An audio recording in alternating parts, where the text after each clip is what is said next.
radio for the masses. Headline edition, July 8, 1947.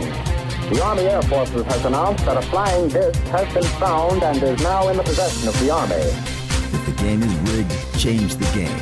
Game changer. I occasionally think how quickly our differences worldwide would vanish if we were facing an alien threat from outside this world.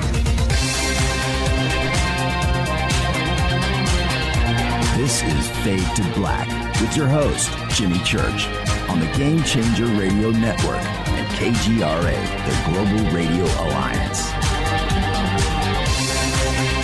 I need your help to get to the year 1985. You're listening to Fade to Black with Jimmy Church on the Game Changer Network.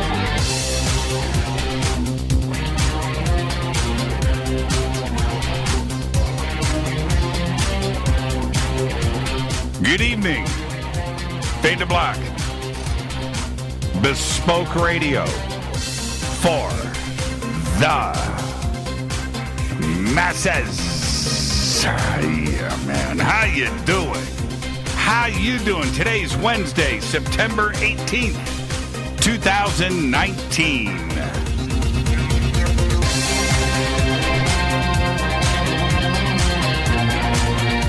We are live from a bunker somewhere in the middle of beautiful downtown Burbank, California. 262 days into the new year, just 103 days left. And I would like to welcome everybody listening all around the world, all across the United States. Hither and thither, to and fro, back and forth, up and down, east and west, north and south, far and near. This is Fade to Black. For KJCR, the Game Changer Network, and KGRA, the planets. I'm your host, Jimmy Church. What is cracking, everybody? How you doing? Very special night tonight. Tonight is broadcast number 1111. That is 1,111. 1111. Tonight. Now, joining us on this very special evening is actor, comedian, researcher Rhys Darby. Joins us for the first time. He's going to be with us at the top of the hour, because at the bottom of the hour, also celebrating with us, is John Greenewald of the Black Vault, who broke one of the biggest stories for this year or any other year in ufology, also maybe even on this planet, and he broke it last week. And then, of course, we had to do it over at Coast to Coast AM, so we brought John over to Coast, and it has just blown up since then. And if you have been following mainstream media over the last 24 hours, you can see the headlines over on CNN, Fox, RT, Vice, you name it.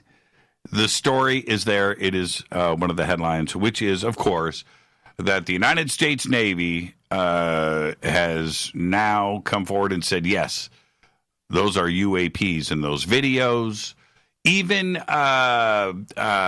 what is it, Talk Science, Science Talk, and CNN, they're still using UFO. They didn't even say UAP. And it was UFOs in those videos. So there you go. Now that's the only part of the story, and the other part of the story, which we will be discussing tonight with John, is that they've also said that those videos were not supposed to be released to the public, and there you go. So it's a huge story, John Greenewald on 1111. Will be with us at the bottom of the hour. Also tonight being discussed in Twitter is Edward Snowden's doppelganger, Jason Quitt. All right, separated at birth, apparently. More on that. Snowden's in the news, by the way, and we'll get to that. Okay, so tonight, actor, comedian, researcher, Rhys Darby is here. Top of the hour, bottom of the hour, John Greenewald of the Black Vault. Tomorrow night, which is no big deal because it's show number 1112. For you numerologists out there, you could probably tie something into that. All right, welcome back. Fade to Black, show number 1111, 1111, 1111. Unbelievable how we got here. We got here with the help of good friends like John Greenewald and his journalism. I want to thank John. Last week, John Greenewald and the Black Vault broke one of the biggest stories in the history of all of ufology, maybe even the world. Huge stories, two of them. And we turned and immediately last week rescheduled Coast to Coast to get John on to continue to break the story. And the weekend, we got through Sunday, didn't we, John? Yesterday, all hell broke loose. Yeah. Now, before we continue, let's do a quick recap, sir. And congratulations. This is all you're doing. And my little small part in this feels pretty dang good, too, let me tell you. Well, I appreciate that. Yeah. Now, okay, for everybody, what happened? Well, it was pretty crazy. Last week on September 10, I dropped an article that the U.S. Navy went on the record about the 3 UFO videos that we know as the FLIR 1, Gimbal, and Go Fast. Those are the ones released by Tom DeLonge and To the Stars Academy. And they said that they are unidentified aerial phenomena, what they label as UAP. That's not that big. It's huge. It's huge. Yeah, it's crazy big. It is huge. It's crazy big. It is crazy, and I did not expect it. I'm going to be blatantly honest with you. When I started pursuing this story, it was a month before it broke. It was about 3 to 4 weeks. And so it takes time to do these things. It's a lot of work, and obviously you've got to get the spokesman to go on the record. And when I started pursuing a few questions, I did not expect that. And not only did they go on the record and say, yes, these are verified, bona fide, what they call UAPs or unidentified aerial phenomena, they said that they cannot identify them. And they said that outright. Their statement was, we believe these are unidentified. And essentially, they have no idea what they are. The other part of the big part of the first story that I had broken last week really kind of put the nail in the coffin about the debate of whether or not these were ever supposed to be released to the public. Now, that's the second part of this, not quite as flashy as the first part, but it really did put the nail in the coffin in that debate that they are not released to the public. I did specifically address, and I believe you and I chatted about it the last time I was on Fade to Black, the emails that had come out from Mr. Luis Elizondo from within the Pentagon. And there was kind of an open-ended question on whether or not the Navy chimed in and said, yes, we approve these for public release. Right. There was like a little bit of glimmer of hope. And the Navy did squash that in addition to going on the record about the videos that they were not supposed to be released to the public. Now, the mainstream media in covering this, and it is everywhere right now. Yes. It's a headline on CNN this evening. CNN has chosen to run with UFOs, by the way, in their headline instead of UAP. But others, and that goes for all the mainstream, RT and Fox, Vice, Motherboard. I'll let you add to the list if you want. But there's quite a few. I mean, you're doing a good job covering them. but they're all that. Well, I flick through the news because I do a news segment each night on the show. I'm always looking for headlines, and I've got this in my face on every single mainstream outlet. Now, that being said, some of the mainstream is running with the headline that they should be running with, which is the Navy says that these are unidentified objects, right? Yes. Half of them are ignoring the other part of the story, which is that these shouldn't have been released, that the Navy didn't authorize that. Live Science and I think Space, a couple of news outlets out there are covering that part of the story. They are giving you all of the full credit. That is amazing that they didn't ignore that part of it. But that part of it is there. Now, then Brian Bender today tweeted out or texted or posted, it was sent to me, and then I went to look to see if it was real, and it was, where he said, man, this is not news. Why is anybody caring about this? They admitted to this 2 years ago. And I'm like, why can't people give credit where credit is due? This is a great story. It's an amazing story. You broke it, and leave it at that.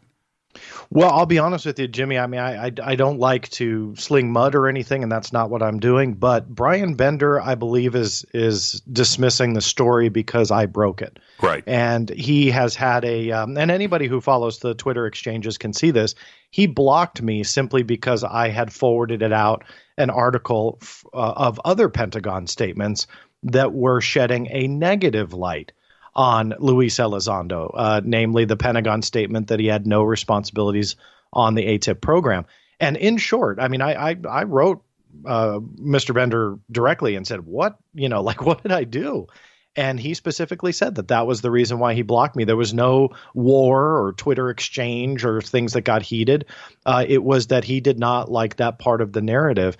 And I think that what we're seeing now is I think a little bit of a stomping of the feet that he just doesn't want to give credit that this is a big story. To his tweet, that is incorrect. The Navy has never gone on the record. There's never been any addressing of those 3 videos other than the Pentagon statements that said that they were not cleared for public release. Now, that didn't get a whole lot of traction, but it's an important part of the story that unfolded a couple months ago when I received that information from the Pentagon. So I don't know why he's saying that. Yeah, I mean, it was an unnecessary global media is wrong, right. apparently. And I don't want this show to turn into a gossip show. No. No, I'm talking about me. I don't want me to turn into a gossip thing, but it does tick me off because I look at that and it was an unnecessary tweet. There was no reason to tweet that. If you don't have anything to say, then don't say anything. Right. It's very unprofessional. That being said, I know that I have been critical. I've been positive about TTSA. I've had Tom DeLong on this program and others. I've been positive about TTSA, but I've also been critical, and they've made some mistakes, and I've called them on that. I've wanted answers, which I haven't gotten. You have done the very same thing. And then this moment comes out where obviously this is a feather in TTSA's cap. Yeah. And it should be. It should be. I get that. But zero acknowledgement, right? How has their response been to the breaking of this story and the fact that you did it? Well, today that really was evident. To preface it really quick, when I broke the story last September 10, I had written them and made them aware of it on the 8th or 9th. It's not in front of me, but it was prior to me publishing it. Mm-hmm. And I reached out to them for comments saying, this is what I've got. This is something big. And I asked them to address the UAP part and obviously the not for public release part. That's part of the story, like it or not, that is the official stance of the U.S. Navy. They acknowledged having received questions, but then ignored me outright for a different story. This one, they ignored me outright. So I know they get my messages and they ignore it. Now, I bring that up simply because of what did TTSA post today? And it was this beautiful graphic of all the logos of all of the, well, not all of them, but many of the mastheads of those media outlets that covered it. And they were saying that TTSA had a great work and had a great day for their work and agenda and so on. But yeah, you're right. No credit to who broke the story. And I was very dismayed, not because I want a pat on the back. That's not what this is about. But more so, I think that in my opinion, they want to keep the line in the sand between people like me who are searching for the truth and then their side who only wants to give you the part of the truth that they want. Mm-hmm. And as much as that might sound a little bit harsh, I was really taken aback that they cannot give a nod to the source of this. And on the opposite end, for more than a year and a half on Fade to Black, I've done it with you on Coast to Coast. Just this last week, I've done it. Complimented TTSA where they deserve it. And I believe that they've done good things, that they deserve credit for certain things. I've never hidden from that fact. So I think that this has to be a two-way street where they acknowledge that questions have to be asked and then answered. And instead, they will ignore me. And then Tom DeLonge posts to 700,000 of his followers and said all of the statements that came out from the Navy is unprecedented. I mean, he obviously finds so much value in this. So credit aside, and that's fine. If he doesn't want to give the Black Vault credit that, I broke the story on the 10th, that's fine. But let's talk about the power of official statements, which he obviously now acknowledges. And let's talk about those statements that he has ignored that may shed a negative light. And that's the conversation that we need to have so we can get beyond this and move forward, because this is big news. This is really, really big. He sees it. I see it. You see it. So we need to have a conversation. And as a UFO community, if he wants to call it that, as a collective conversation, we'll call it that, whatever he wants. But I think we have to start asking ourselves, why are they controlling what they want you to hear and then squashing the rest? Yeah, and I think that's something we need to deal with. And here is the elephant in the room, okay? And this is where I will call it. You can't have it both ways. In other words, you can't say that this part of what the Navy said is true. This part about the videos not being officially released or authorized by the Navy for release, and that everything that Luis Elizondo has said is wrong, and the email, you don't believe that part of the Navy statement. Just believe this part of the Navy statement. And that, ignoring that, and the community, and including mainstream media, is not stupid. And they totally recognize that part of it. And so you just can't continue to pick and choose what you want the facts to be true, and the ones that are not true, and the ones that you're going to put a spin on. You can't have it both ways, can you? No, you can't. It's a selective belief system. I call it a selective belief system, that you only pick and choose what is going to help you, and you dismiss or squash the rest. And that's what's problematic in this debate. And I take a lot of pride in the information I bring forward on the Black Vault, simply because I don't hide anything. And I give you 100% of what I get. Now, of course, there's radio shows that I'll do, or live streams or whatever. And of course, opinions will come along with that. But where I have an opinion, I state it as such. Other than that, I give you 100% of the evidence. I don't agree with the whole controlling the narrative, controlling the evidence, and spoon feeding the public what they should or shouldn't see, and you're making that call. I just don't believe in that. And today, this morning, when I saw those posts by TTSA and Tom DeLonge, it was fairly telling. I mean, it was kind of, it was kind of upsetting. I tried to reach out to them via Twitter, because obviously they won't do it on email, and tagged them. And I said, hey, you guys even have to like this. This is really good. And it was kind of an olive branch, so to speak, like, hey, look, let's work on this together. You guys may not like me, and that's fine.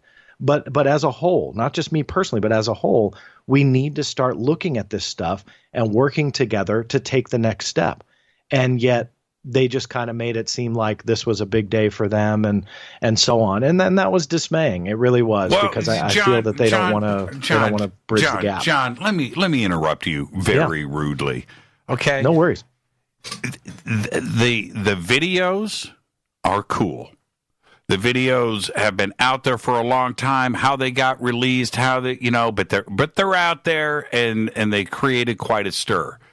That is paling in comparison to what you did. What you did, TTSA had nothing to do with. You broke the story about the Navy admitting that those were unidentified aerial phenomena. That is a bigger story than the videos. It's a bigger story than the videos. TTSA didn't do squat. And for them to come out like that, and Tom knowing, and the rest of the team over at TTSA knows that they're taking a crack at you. Yeah. By doing that and getting, satisfaction and knowing that they control their marketing. These are the facts. For those, if I could jump in real quick. No, you can't because I'm pissed. And I'm going to say something else. Take a deep breath. For all of the critics that have been out there trolling you on Twitter, trolling me on Twitter about everything that we have been dealing with together on these issues, now are happy. Right? And it's just like, wait, you guys need to back up and see the big picture here. And what you broke was huge, and it was bigger than the videos. Take it away, John. Well, I appreciate that. I want to be fair to TTSA, though, in this part of the conversation, simply because those videos are there, two of the three anyway, because of them. Mm-hmm. So they were the root and the heart of why I started pursuing the Navy anyway. So I do want to give credit where credit is due, and they brought those forward. But for pushing the Navy to put in an official label on them, that is big. I appreciate your kind words about how big the story is. I'll let your audience, really decide how big it is. I personally feel it's big. I feel that it is a huge, huge shot in the arm for their credibility for this part of the story. Sure. But again, you have so much more that is not being addressed. And then that's where my criticism comes in, to where why wouldn't someone from TTSA say, look, we're not going to comment on that part of the Navy comment, but we want to throw in a quote here because, yes, it is unprecedented. That was Tom DeLonge's word in his post. Why wouldn't you reach out or at least respond or say that I'm full of it or whatever? And yet they just want to ignore it. But when the mainstream media covers that development, it's unprecedented, and they essentially, I don't want to say they took credit for it, but more so just made it seem like, well, all of this was because of them. And that's where I get frustrated, because that's the controlling the narrative part that just doesn't make sense. It doesn't jive with me. It really doesn't. I mean, let's give the nods where they're due, and then move forward. But to just kind of make it seem like, hey, we did this. Hey, we're great. We're putting all this in order. That's not true. It was a month of hard work to work with the Navy and structure this story to lead the way to get these statements that labeled their videos UAPs. Now, and again, I appreciate you being humble about this, but I know, and I will go on the record here, I know how much time that you have put in on this going back to December of 2017, and the dogged pursuit of the truth, staying on the phone and emails with the Pentagon day in and day out, trying to get the stories, the timeline that you have put together with ATIP and OSAP going back into the 2000s. Is hard work. You didn't lose sight of it. It stayed out in front of you, and it's so easy to give up and just to stop and go do other things. You've got a website. You're writing books. You're doing radio. You're doing all of this stuff at the same time of this very important research, and you never gave up. Part of the investigation helped reveal this and got them to the Pentagon, the United States Navy, to admit and put this stuff on the record. That is because of you and your absolute relentless pursuit of the truth. And I will give you all the accolades that you need. John, this is a huge story. And the way that the mainstream media is responding to this and treating this, because they realize how big of a statement this is coming out of the United States Navy. It's huge. Yeah. It's huge. Yeah.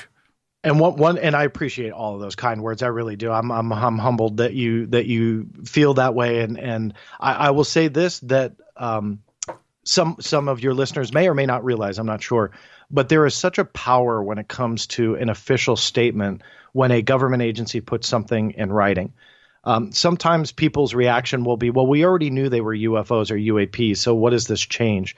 And I can tell you, as somebody who has filed now over 9,000 Freedom of Information Act requests, the power behind official statements means that you can now cite this in perpetuity. You can cite this until air no longer exists when it comes to legal arguments in FOIA requests, FOIA appeals and creating essentially evidence to show that the Navy now has gone on the record and said UAPs. This story will not die. The story itself may die in the mainstream media, meaning it'll go away. The news cycle will go on to something else.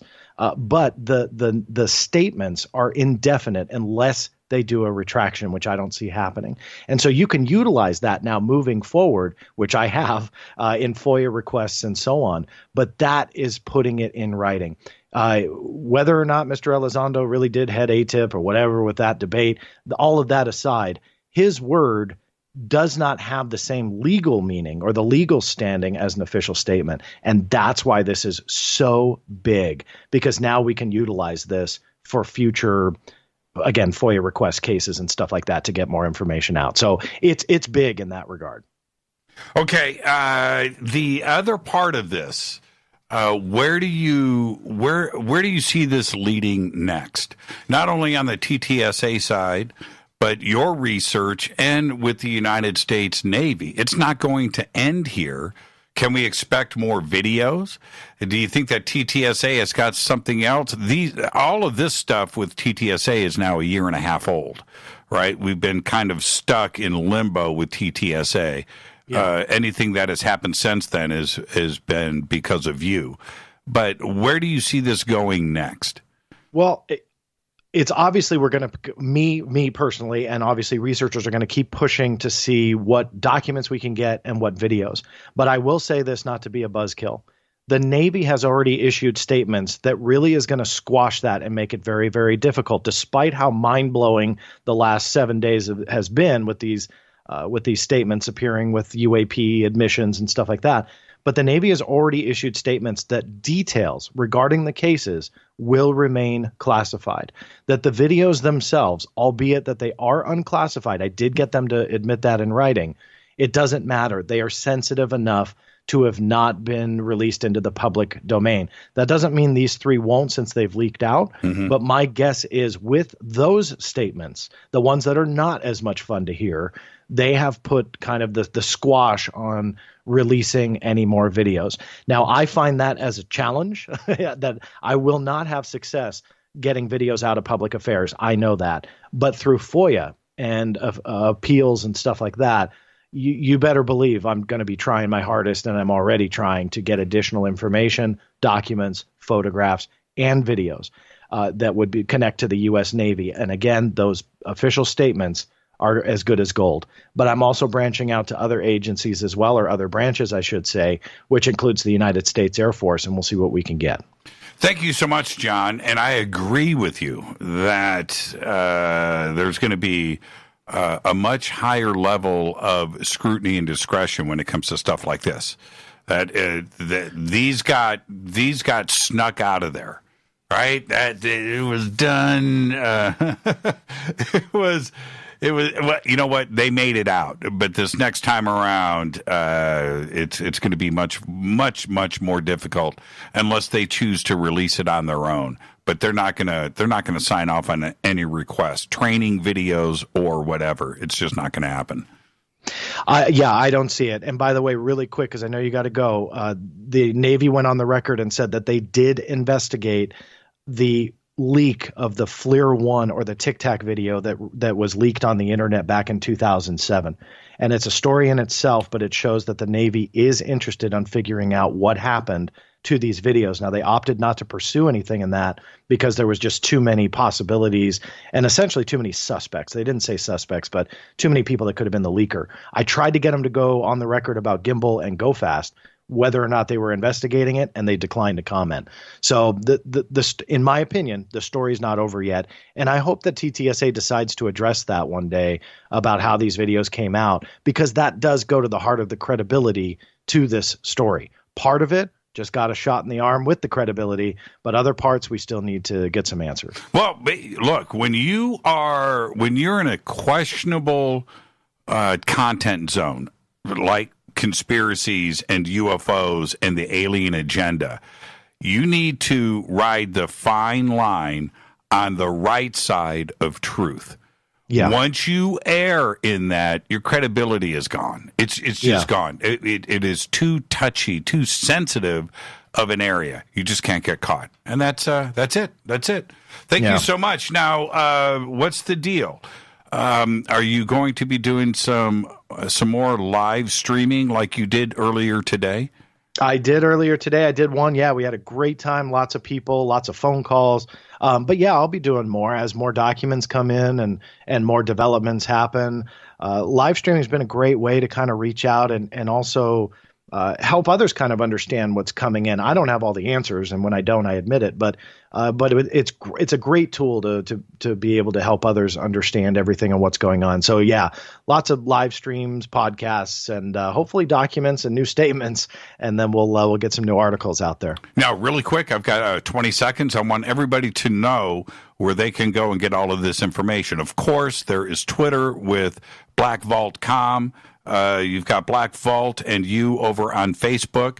Are the live streams and all of your other media outreach, is it on theblackvault.com? That is the best way to keep in contact, the blackvault.com, and all the social network are linked from there. Everything that you will essentially need to keep in contact with the Black Vault, it is right there on the blackvault.com. Thank you so much, John. I see a Pulitzer man in your future. Have a great night. Thank you so much. Hey, you too. Anytime. John Greenewald, the Black Vault. Show number 1111. Doesn't get any better than that. Huge, huge story. All right. This is Fade to Black. I'm your host, Jimmy Church. I'm going to get out of here. Coming up next, actor, comedian, researcher, Rhys Darby. Stay with us. I'll be right back.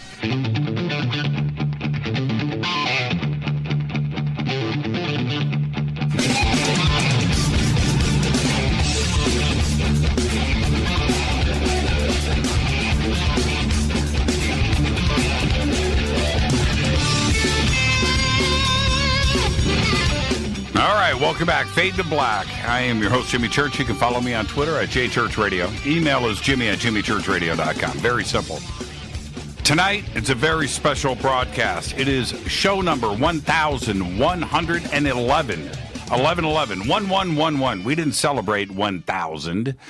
No, we didn't do it. We chose to wait until tonight, 1111. And tonight we have Rhys Darby with us. Tomorrow night, Fader night, open lines all night long. So you can call in tomorrow night and say congratulations and all that stuff. We'll save that for tomorrow night. Tonight it's Rhys Darby, best known as Murray from HBO's Flight of the Conchords. Most recently, Rhys appeared in Jumanji, Welcome to the Jungle, alongside Dwayne Johnson, Kevin Hart, and Jack Black. He's currently working on a sequel to Jumanji alongside many of the original cast. Additionally, Rhys appeared in Jermaine, Clement, and Taika Waititi's What We Do in the Shadows, one of the funniest movies ever, by the way, and Hunt for the Wilderpeople. Rhys made his feature film debut in Yes Man with Jim Carrey, and opposite Philip Seymour Hoffman in Richard Curtis' Pirate Radio. On the TV side, Rhys stars in TBS Wrecked, currently shooting its third season. Rhys also occurs on Netflix, a series of unfortunate events, but he's also the host of the semi-regular podcast called The Cryptid Factor with David Ferrier and Leon Buttons Kirkbeck. It's about cryptozoology and other weird stuff, like UFOs. And I would like to welcome to Fade to Black, for the first time, Rhys Darby. Rhys, good evening. Good evening. All right, hold on. Before we let go here, you get the first-time guest disclaimer, Rhys. So let's get that out of the way. You ready? Yeah, sure. It is this. It's you and I sitting on my couch having a conversation as friends. And where that conversation starts, it starts. Where it ends. But we're going to end as friends. There you go. Disclaimer done. You ready? Oh, I love it. Rhys, I have to start. I have to start with one of the most basic questions that we can. But being an actor, being a comedian, that's the side that the public knows. You taking the turn that you have with the Cryptid Factor and all things unexplained. Where have you always been into this? And this is just the opportunity to finally come out of the closet. Well, you know what? Yes, I have always been into it. Always had a fascination with the unknown, and I never really hid that from anybody. Anyone who knew me knew that I was a purveyor of the weird. 40 magazines, this type of thing. Right. So when I just pursued my career, predominantly comedy, because it was my obsession, still is. I love it. I do it naturally. I've been laughed at my entire life, Jimmy. Whether I like it or not, whether I've whether I've done it on purpose or just at school by saying something weird, people have laughed, and I haven't really necessarily used it as a coping mechanism for any reason, although I certainly can. I may have on occasion without thinking about it. I mean, I have a fast wit, my guns of wit, as I used to call them, when I pull them out and it's actually more of a whip there. My whips of wit, maybe. Right. As you can see, my guns aren't working tonight. But yes, yeah, so we're laughing. The audience is right there. But I get that part of it, and then there's the other side. I like to think. Let me just say this. Let me get this out of the way. I'm sure that you get frustrated with people coming up to you trying to be funny because they know that you're funny, so they want to whip out their comedic wit, and you got to deal with that crap all the time. I like to think that I am funny, right? But in this zone, and I'm talking about the conspiracy, the UFO community, they take it very, very serious. And I have cracked jokes on stage. You have seen me. You've heard, and I try to lighten, this tense mood that everybody is under, right? And they have come up to me and said, dude, no jokes. That's not funny. This is a very serious subject. Boo-hoo to them. Right, exactly. Yeah. Now, have you heard any of this criticism? Not personally, because my podcast, The Cryptid Factor, which has been running for 10 years, we started off being funny. We started on a dance music station. We were on an actual radio station Saturday mornings, 8 till 10. And this is a station in New Zealand. It's still around. It's called George, which is an odd name. It's a great station, by the way, but even like 10 years ago, it was not as good as it is now. It was mainly dance music. So I'm talking about, the oomph. Right. Yeah. Dancing now. That kind of stuff. Right. And so you got a lot of people out all night and into the morning, still dancing, still, still up to no good. You know what I mean? Right. And then at 8 o'clock, I mean, why did they give us this? I don't know. Because I was already a celebrity of sorts back then. Certainly in New Zealand, a big player, a major player in the entertainment field. So I said, look, I've got a show. And they went, yes, Mr. Darby, please. I don't think they even read the synopsis.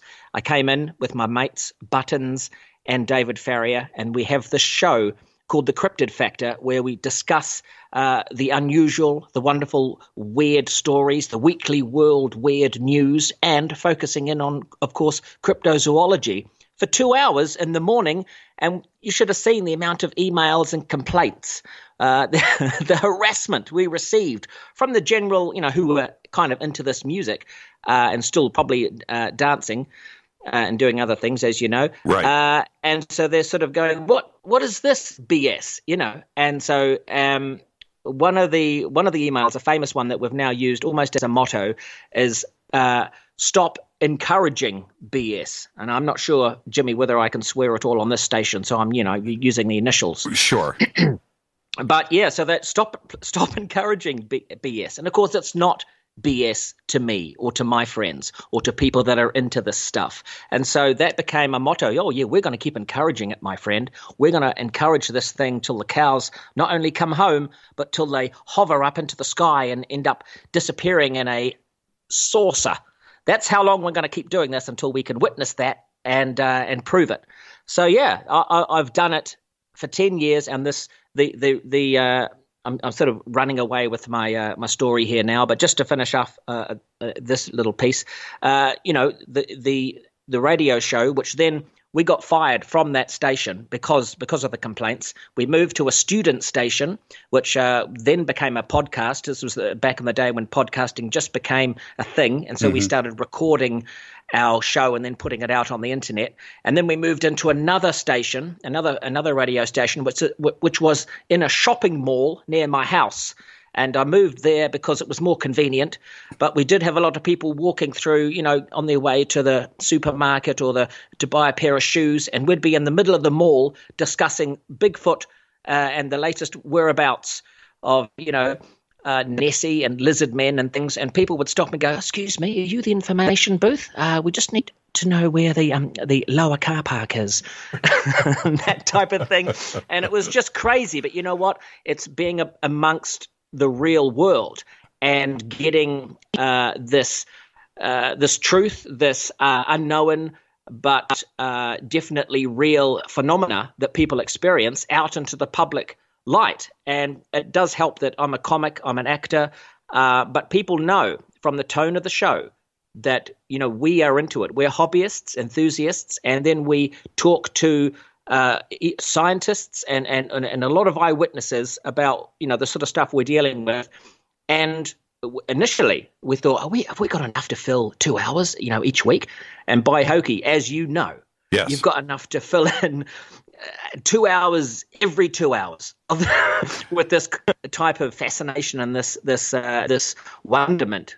We you're aware tonight is show number 1111 for us, and we broadcast 3 hours a night live. Then I'm hosting Coast to Coast over on the weekends. That's a 4-hour show, and every show is better than the last. It's more informed. There's always something huge to talk about.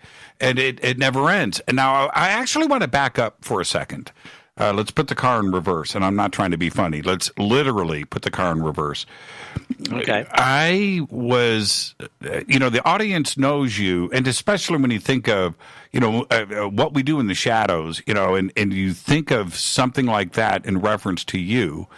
And you're the funny guy.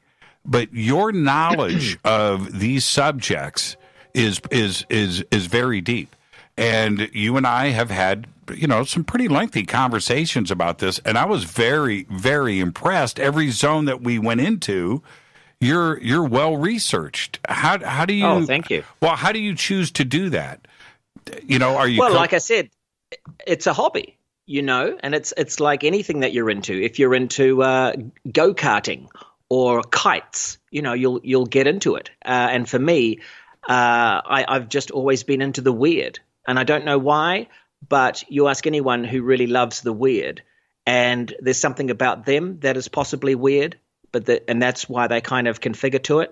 And for me, I've always felt weird. I always felt out of place as a person, and so I've been drawn to it. And the more I get drawn into it, the more I'm fascinated with it. And I love the idea. I'm also into adventure and exploration. And I love the idea as humans that we haven't solved it all yet. And we don't know why we're here. And we need to find out. And we've only got 80 plus years, if you're lucky, to sort of get to a point where you might think you know it, and then you're gone. And do you come back? Where do you go? I mean, it's just a lot of people, the people who aren't into this, Jimmy, they blow my mind, because what are they doing? I mean, working 9 to 5 or whatever. I know they're working hard. They're supporting their families. They're living. But are they really using all of their brain power to sort of, I don't know, try and solve the riddle that we're living in? And that's something I'm trying to do. A sense of wonder is the other half of life. That's it. I can't imagine not pondering the significance of it all, right? Or exactly. Right. Or worse, just sort of palming it off, like laughing at it and going, "Oh, that's just rubbish," or "Who cares?" But okay. I just rudely interrupted you, but I want to get to actually a couple of easy, specific things. Have you seen something crypto? Well, that's a difficult one. I'd love to say yes. and it pains me because I've been out on various expeditions, not as many as I would like, but certainly ones that I've been able to afford to put as part of a Cryptid Factor pilot, or it's a paid thing with a production company, or I've been sent out. For example, what I'm trying to say is, as a hobby guy on my own, if I wasn't married with 2 kids in their formative years, I'd be out on in my Jeep on a regular basis doing this. But unfortunately, life gets ahead of you and takes over, and you've got to do what you got to do. So therefore, I try and squeeze in. I mean, that was the whole point of getting the Cryptid Factor, was that I had an excuse to meet up once a week with my like-minded friends and try and tackle this huge subject matter. And then we were lucky enough to actually chuck some cash in a bowl and being able to go off and look for things. And now by way of like making something with cameras, I'm talking, in the hope of recording something. Long story short, the last time we went out and we were looking for thunderbirds, and my wife saw a cryptid. So, and she is she's your classic non-believer putting up with the husband scenario. Why is it? It's always them. Right. Right. She saw an alien big cat, okay, an ABC, like a big black panther, completely out of, and so did a friend, and they just almost didn't even think anything of it. They went, "Oh, that's a big cat. That's weird. Why is that?" And then I talked to her later, and then she went, and the weird part was after she saw it, her and her friend almost forgot about it. That's how nonchalant some people are in terms of the fact that if you and I saw something, anything of real stature, we would, our eyeballs would be like solid for a day, and we would talk to everyone. But the fact that she went, "Oh, I almost forgot about that. Yeah, I saw I think it was a big black panther," which we were in Arizona, I think at the time. But anyway, I've seen UFOs very high up in space, in Loch Ness of all places. Now, obviously, I was there to look for Nessie, but we did go out on the loch, and we used this one of the sonar boats, and we certainly found a lot of eels very deep down, which in recent times, anyone who's into cryptozoology would know that the latest very strong theory is that it is a giant eel, and so are all the lake and sea monsters that people discuss. So I thought to myself, "Oh yeah, there's something there."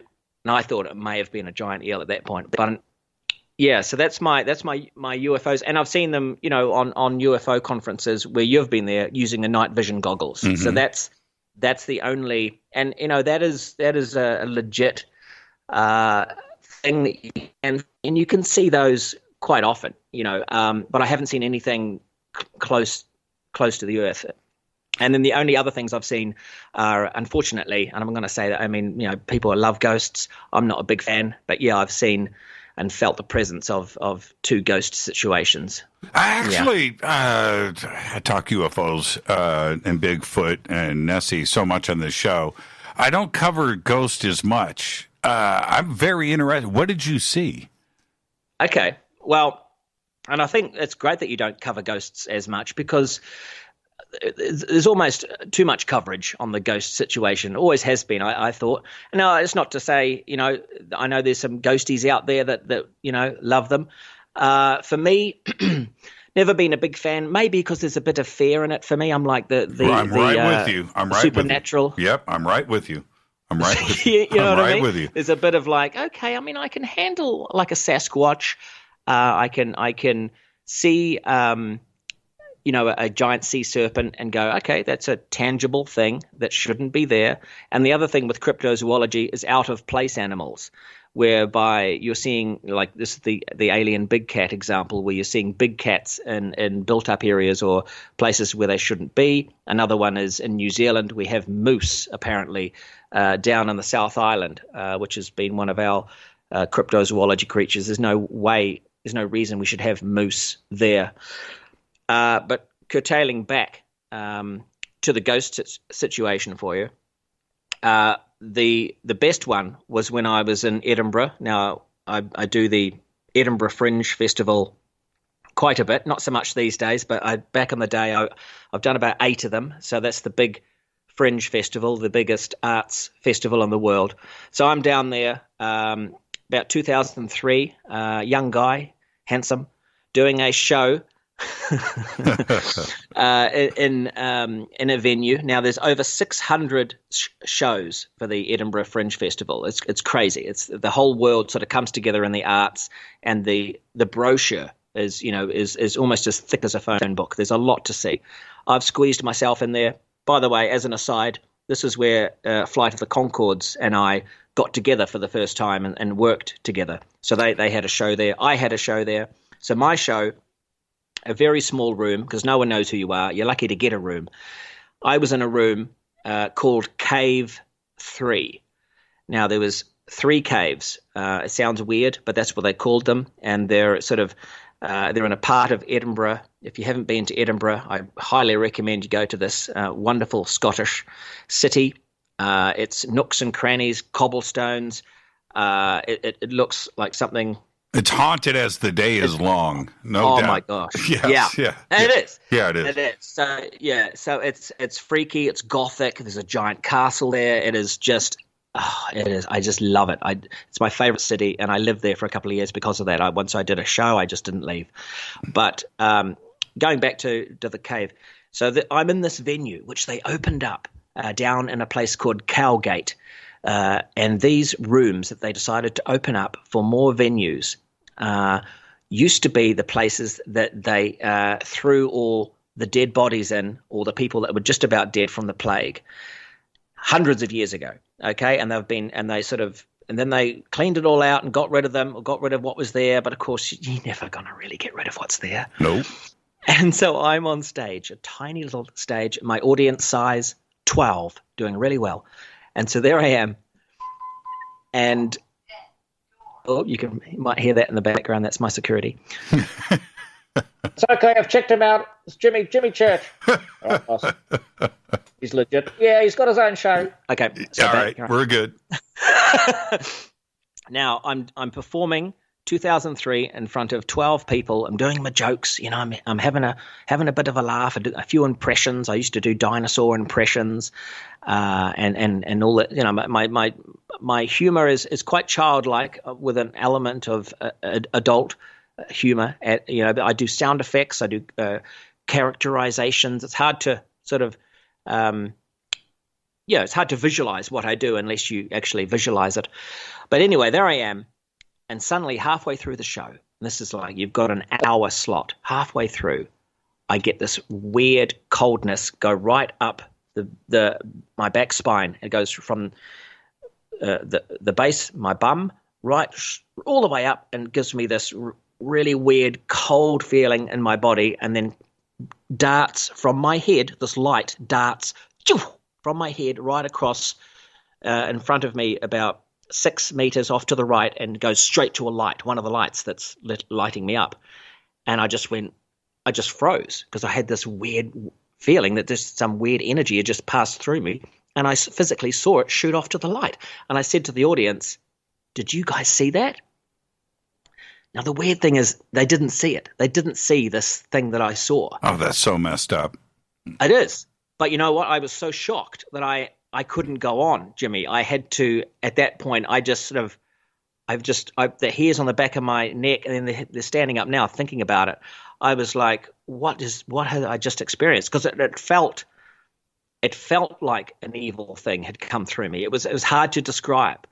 But I said to the audience, I'm going to have to call it there. I couldn't be funny again. And the people had to leave.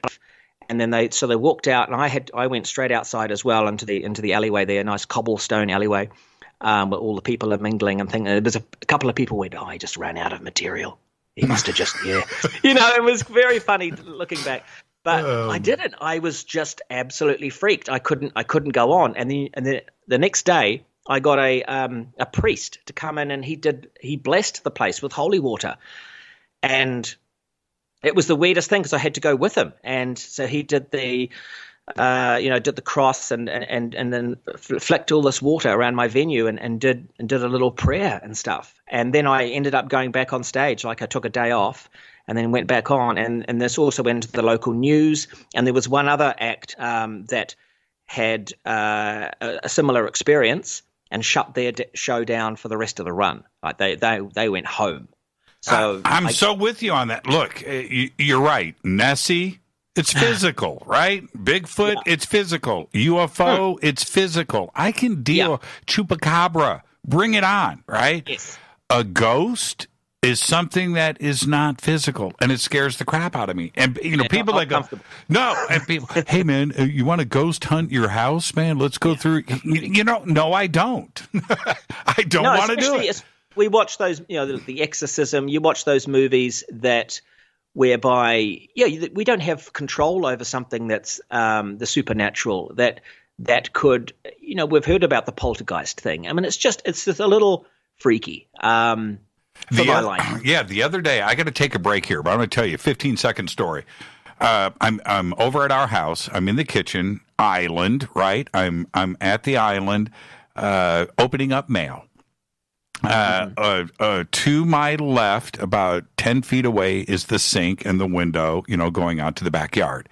On the shelf there above the sink, we have a row of crystals and stuff on display, right?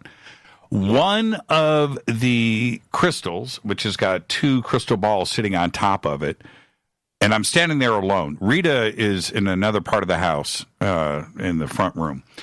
And I hear it jiggle, and I was like, what is that? And I look over, and this thing in front of me jiggled by itself, and one of the green balls jumped off the top of this crystal and went into a bowl that was in the sink, right?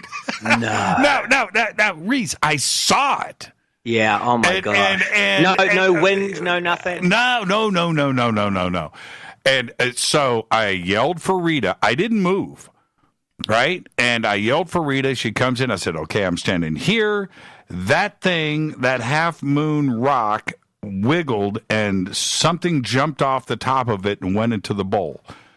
And she's like, what? And she goes over, looks in the bowl, and there it was, a green, round crystal. And I saw it go airborne. It jiggled, man. Like blah, blah, blah, blah, blah, blah. Weird. Yeah, trippy. Okay, I got to take a break right here. Rhys, stay right there. This is Fade to Black. I'm your host, Jimmy Church. Our guest tonight. Jiggling. Yeah, you're going to be on hold now, Rhys. You got to chill. 3-minute break. Rhys Darby's our guest.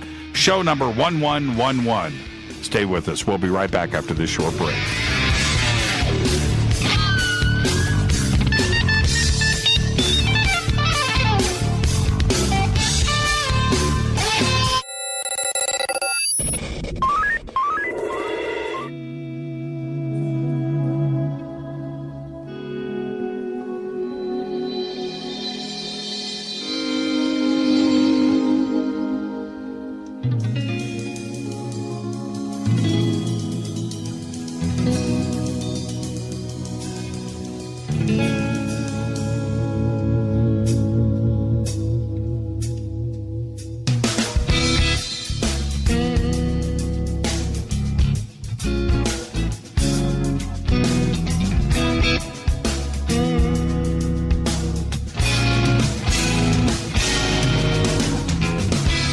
Welcome back, Fade to Black. I am your host, Jimmy Church. Follow me on Twitter at JChurchRadio. You can follow our guest tonight, Rhys Darby, and it's, your Twitter handle, it's not Rhys Darby. What is it? It's like... that was already taken. Someone took that, so I had to go with Rhys Darby. Rhys Darby, that's it. Yeah, IE in the middle there, yeah. But you got that blue verified check mark. So that you got that going for you. The other Rhys is an imposter. Let me ask you that. I want to get back to all things cryptid and conspiracy, but I want to ask you this. I need a manager. Would Murray would Murray worked really hard? Would he be a good manager for me? I think so. I think he's good with schedules. Always has an agenda, and. In the paranormal world, that's great, but it's a weird term because there's the alien agenda, right? There's the agenda, there's the government agenda, And so I think I don't want you getting confused with Murray's agenda. His is very simple. It'll just be turn up, have a meeting, and discuss what your next plan is, and then he'll try and get that sorted for you. But it's not a definite that it's going to happen. How much of you? How much of you is in Murray? Was that something where, as in all of your characters, right? Is it just a piece of Rhys? Is it easy? Absolutely. Look, in general, with character comedy, the best characters that you've seen on TV and in film, there's a heavy piece of that person in there. Because as a character actor myself, we can switch up, and we have a real large range of emotions and where we can go with certain things. But there has to be a believability there. And so the vulnerability of Murray, the optimism, the naivety, right? Okay, but the healthy, glass half full aspect to the character, even though he is essentially a loser of sorts, as you can tell. Life has given him, a pretty average hand, but he is happy. Why? Because he's hanging out with these cool guys. I mean, for him, they're cool. They're not really that cool. They look cool. They've got the jackets, but they've got nothing going on. And the best thing about this show was that it's the blind leading the blind. So if these guys did have any more, the characters of Jermaine and Brett, if they really had a little bit more intelligence, of course they wouldn't have Murray as their manager. But the one over he has on them is he's got their passports, So and it's very Kiwi, because we're sort of jack of all trades as well in New Zealand. So we don't have, like in the States, where there's millions and millions of people. We only have I think it's nearly 5, but definitely 4 million. But when I was much younger, growing up, it was 3 million for a long time. That was our population. And so we had to do more than one thing. So we would be able to, like most people in New Zealand can change a tire, if their car breaks down. That we could probably all do that. We could milk a cow if we had to. We could certainly fix a VCR or paint a fence, and I find that some other places, those sort of jobs are dished out to, who can do those things. And so I think, I don't know what I'm trying to say, but this is another Murray thing. Rambling on. Right. Not making any sense. So what you're saying is essentially that you are able to be yourself and get paid for it. You would be doing it anyway. Right, Yeah. right. Essentially, is that what I'm saying? Yes. Also, another thing is never agreeing, having sort of authority, but not having an authoritative manner, but not either knowing what he's talking about or really even agreeing with himself upon things. So if you notice, Murray used to say things, but with a question mark. So I think we need to go there, don't we? Right. Example. And so the others would go, oh, okay, yeah, good, all right. Well, I'll see you there. And so it's so there's another thing, a New Zealand trait is never to have too much confidence. And that's a thing we suffer from. And ironically, of course, I mean, I as a person do. And that's what enables me to sort of get places, really, to have the sort of the belief that I can make it. I can hit the big time, baby. And, I managed to get here to the States. Now, there's New Zealand. I know this may come as a surprise to you, but it's been a subject on this show many, many times. And we just recently had on Freddie Silva, a great researcher, great author, a great personality. And he just got back from New Zealand. His new book is centered on the South Pacific, from Chile all the way to New Zealand and all of the islands in between, and the mystery behind New Zealand and the lost history behind it. Are New Zealanders aware of its unbelievable history? Is it something that is taught and is talked about? Well, it depends what you're sort of focusing on there. I mean, are you talking pre-Maori? Yes. Pre the indigenous people? That's so what you're I'm talking talking about before mankind got there? See, it is a huge subject. And could it possibly have connections to ancient Egypt, Atlantis, Easter Island, and some of the other mysterious aspects of lost history?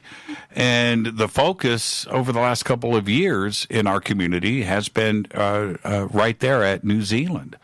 Really? See, that's my point. Well, this is interesting. I mean, I know this is news to me. I know that Australia is certainly linked to those things you're talking of, with their indigenous people, and there is. I've read of the connections, the possible connections with ancient Egypt, and things like that. Now, but New Zealand for me is. I mean, it's a separate continent. You know, the continent of Zealandia, which came up recently. The mysterious eighth continent that we sit on, which is submerged, 85% or something submerged, and then at the top of it is just our two islands, and our little bit island at the bottom. For those of you that don't know, we've got North, South, and the third one's called Stewart. But it's true. Okay, but then the other thing, of course, is that, I mean, we are the South Pacific. We're the biggest island nation. We're part of Polynesia, okay? So we are in that world, and then next stop is Antarctica. So for me, I've always felt that there's a massive mystery to our location and to what our story is, and even to the extent of how Polynesia was explored by the Polynesians, the greatest explorers of all time, and how they came down, where they came from, and how they got themselves to all of these places on these wakas, or these canoes, back in the day. So we certainly know about that kind of thing, but to go back even further before humans, that is not something we really look into enough. Put that way, and I guess it's because it's conjecture, or where's the evidence? We don't certainly talk enough about fossil records and the Earth itself and geological records of New Zealand. Not that I know of. Yeah, there is some evidence of some really, really old megalithic structures, monuments, and temples across New Zealand that is just now being discovered and explored and contemplated, that predate the Maui and, of course, New Zealanders, the Caucasian side of it, that dates back thousands of years. And it's a fascinating subject that I think is going to continue to get explored. How much of New Zealand itself has been discovered, right? The population is very, very small there. Yeah. No, we've seen all of it. I've pretty much stepped foot on every bit of it myself. So this is news to me, these ancient temples. I'd love to see. I mean, I'm sure if you've got your facts right, maybe it's like ancient, like stone or some ground that is seen to be or used to be something. But yeah, that's as far as it would go from my knowledge. Yeah, you need to think of, and I'm not talking about, giant Greek temples, but what I am talking about are megalithic stones that are positioned in a Stonehenge type of situation that could have been used for calendars or something else, but definitely not natural. And I better look into this. Yeah, there are sites like this all over the planet. And I know that. I just didn't know anything from New Zealand, or Aotearoa as we know it as well, our country. And yeah, predating the Maori civilization when they first got there. I mean, that's extraordinary. So I would love to look into this. Yeah, and the Maori, this is recent history too. If we're to believe the textbooks, it's not like this is BC and 5,000 years ago. This is all recent history. Yeah, absolutely. It is. Yeah. Now, what about when we start to look at things like ancient Egypt and its influence into the South Pacific and Australia and New Zealand and the possibilities of this, and certainly Easter Island comes into play. Easter Island has to come into play, even though it's halfway between New Zealand and Chile. It's the only thing that is there in between you and South America. What do you make of that? Do you think that Egypt could have been a transoceanic culture that could have had influences all the way around, whether they went from to the east from Africa over into Australia, or came from around from the other direction? What do you make of that? Look, I'm into the ancient astronaut theory myself, and so if we're going to discuss this, my only take on this would be that it was extraterrestrial situation. So I believe, and it's because as you mention it now, and we're talking about seafaring and stuff like that, I just don't know. We're going back so far that I just don't think that is a possibility. Not over the great seas of this planet, right. on rudimentary craft that they would have put together. So I believe if there was an extraterrestrial alien presence that basically constructed or helped construct monuments and languages and things in ancient Egypt, they would have done the same thing in other parts of the world, and that's why these temples, these pyramids and things match up. That makes total sense to me. What doesn't make sense is where the amnesia comes from, where we forgot about it, or where they've told us to shush it up, or where there's been a cataclysm and all the history has been wiped out, apart from those few monuments that that still tell pieces of the story, that the sky gods did come down, create us or turn us into the slaves that they wanted, and then, for want of a better word, buggered off.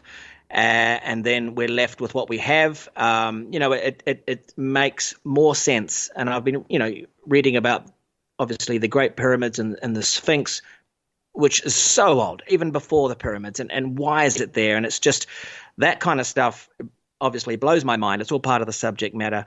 But then, and I recently was in Cancun and saw Chichen Itza, the Mayan temple, the Great Pyramid, and that kind of stuff. And so, which is, just on my list of all the things I want to see in this lifetime. And it really starts to connect. And you think, how are these civilizations on all these different parts of the world have a linking kind of embodiment of what they believe is their sky gods and their astrological obsession. All of it, all the ancient history, all those civilizations from thousands and thousands of years ago, all point to the stars, all point to the sky, and create these calendars and create these texts and dialogues that are all about not only the happenings in space, but battles in our own atmosphere, in the sky. That, I think, is the key to where we all came from. Yeah, it's not imagination. It's not science fiction storytelling. It just can't be. And it's not humans. It's not humans seafaring. They have to have this knowledge from a higher source, which I believe has given them the knowledge as part of their seeding, as part of their growth into doing what they want to get out of us. And then they've done that in the various parts of the planet, and that's where the linkage is. It's from them. It's from their ships. It's got to be. Yeah, that's my take on it. And you're right. You're right. And it's not paranormal. I think it's accurate. And one of the things that for people that have lived their life in the Midwest and have not had an opportunity to go to a shore and look at the Atlantic Ocean, or come out here to the West Coast and look at the Pacific Ocean, and the ginormity of it, the power of it, it is majestically huge. And to suggest that canoes were going across that for thousands of miles, right, that's where I have to just stop and call BS. It just doesn't make any sense. Canoes are right out. It's just out. It's not part of the conversation. It has to be something much simpler than that. Right? Yeah, absolutely. Especially we're talking thousands of years ago. Ancient Egypt, beyond the Mayans. No. I don't think the canoe action had to be minimal. Now, I want to stay on the ancient astronaut part of this, not specifically ancient astronauts, but you bring up a really, really good point that no matter what the culture is, Rhys, no matter what the culture, their reference to their knowledge came from up there, right? It came from up there. That is not imagination. And the other part of this is, for me, is that these cultures suddenly appeared upright, right? They had geometry, mathematics, astronomy, governments, religion, streets, roads, music, books, right? They had everything suddenly, right? It wasn't an evolutionary step. It was a dramatic, upright, functioning civilization, and it happened all around the planet. How do we explain that? Well, that's exactly it. Well, and some will say, well, an easy cop-out to explain it is to go, it was the extraterrestrials. And another, the other way is to go, suddenly we just clicked, we'd done the farming thing. Once we sorted that out, we started to have time to actually think. And there is something in that, in terms of the fact that if you go down the route of just evolution, hunter and gatherer, finally we then get into agriculture, farming. We aren't spending all of our time, tracking down animals and killing them and then bringing them back. We are now cultivating land. We've got plants, we've got food, vegetables, we've got farm animals. So now we've got more time to think. And maybe at that point, this is where we start having fun. We go for the first time in humanity, maybe they were having a bit of a laugh, having a drink. Alcohol was then a thing. And of course, then your mind starts to open up. We have a thought, we have dialogue, we dance, and all of a sudden we're creating entertainment. And I guess, you can see how things have evolved that way. That's the other argument to it, is that it happened once we evolved enough in our own skills as humans to be able to give ourselves time off. And there's that massive part of the brain that we still haven't used, tap into. And of course, you can tap into things through natural drugs and stuff as well. So maybe there was a bit of that going on. But you bring up surely it helped, but it's still.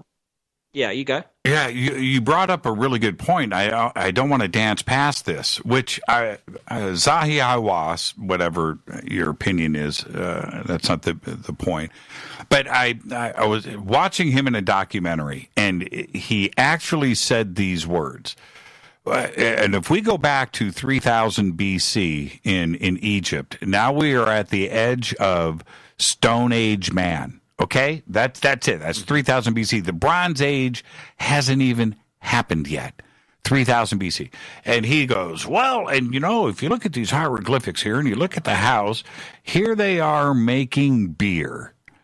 Now, wait a minute. How do you go from Stone Age man to fermenting beer and making alcohol? We're talking about chemistry here. This isn't an accident. You don't bump your way into beer, and hops and barley and knowing and wheat and how you're going to combine this and sugar and you know what I mean? and he just dances past it like it's no big deal. Now, I have to ask myself, how does that chemistry come into play where at 1 minute you're Stone Age man foraging for seeds in the desert, right, wearing a loincloth and carrying a club. Yeah, fighting to survive. There's no time for joy. You know, there's the environment and it's full on, which is a term we use in New Zealand, meaning it's, you know, there's a lot happening and it's difficult. I'm going to get terms out tonight for the listeners. Yes. But yeah, there's one of two options. One is that as humans, and we know this does happen, that geniuses are created. Some humans are born that have a spark of something inside their brain that is unusual, you know, and I'm not just talking Einstein, but I'm talking like the likes of Tesla, that kind of thing, where they seemingly are from the future, where they have some sort of thought pattern that is beyond a normal human. Who's to say that this didn't happen back in those times when someone went, you know what, I'm not going to go and chase the boar and bring it back tonight. I'm actually going to have a look at these things here and see if I put those together, what's going to happen with that. And they're like, hey, Ugg, stop doing that. Let's go get the boar. No, you do it. I'm going to stay in the cave and just figure out something here that's a bit different. Oh, you're weird. And look, that's where weirdness came from those early thinkers. I often think about the cave paintings, and I think, you know, back in those times, everyone was out, particularly the men, I imagine, who were out there, hunting and bringing the stuff back to their families. Every day. But there's got to be some that were in the cave going, no, I'm going to stay here, Brian. I'm going to do a painting. What? I'm going to do a little painting of you guys out there doing your thing. Okay, Brian, you're weirdo. You know? So there's that element to it for sure. But the other side of it is, and this is the argument we're going to have until, you know, the cows hover up, and that is, did they receive help? And this is the argument. And I think there's a clear point to the fact that that's certainly a possibility, because we know now as a fact that UFOs are real. It's a fact. So what are they? You know what I mean? Right. We didn't know that like 10 years ago. I mean, 5 years ago. But now the print media, you know, going into this kind of thing, you know, with the New York Times, all the, you know, it's they are real. So then, what are they? Are they just like they try to recategorize them? Unidentified aerial phenomena. Mm-hmm. You know, let's get the word object out of there. Let's not a metallic object. It's a phenomena. It's like a weather thing. It's a light. It's a natural weird thing, guys. Calm down. Whatever. We know these things are physical. They go at amazing speeds, do things that, you know, we can't, beyond our physics. And so they come from other dimensions. They certainly can just appear. And then, you know, the same can be said for cryptozoology. If there's any fans of cryptids out there, you know, there's one of the arguments is that they come from another realm as well. They can appear and disappear. And then, of course, you can link the two.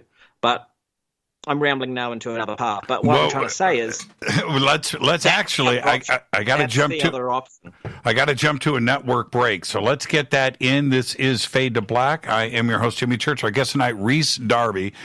Don't worry, everybody. We're going to continue where we're leaving off right now. This is Fade to Black. I'm your host, Jimmy Church.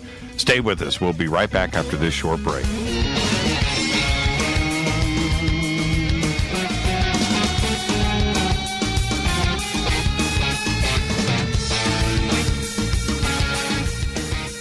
Welcome back, Fade to Black. I'm your host, Jimmy Church. Show number 1111. Took us 7 years to get here. Very special show with a very special guest. Rhys Darby is with us.